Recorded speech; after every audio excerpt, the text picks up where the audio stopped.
All right, so just a quick video to show you the two places that you need to check on your settings for your chat in your Zooms if you have not already done so. So first of all, we'll get rid of Screencast-O-Matic. And you can see that I'm at zoom.us, and I'm going to go to Settings.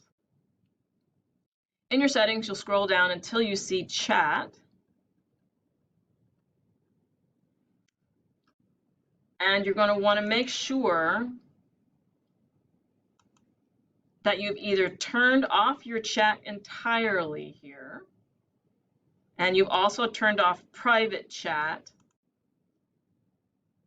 which really can't be turned on while the chat is off anyway. But so you're either turning your chat off entirely, or if you want them to be able to chat, but it needs to be more controlled, then you would leave it here with chat turned on. I would leave the one-to-one private chat off when you're working with kids. And then you need to go to another place to get a little more sophisticated with your settings. So in that meeting, if you want there to be chat, then you're going to have to adjust your settings inside the meeting. So here we are in a meeting with me. And then when I open my chat settings, I've got my little ... here, and you're going to change it to participant can chat with the host only.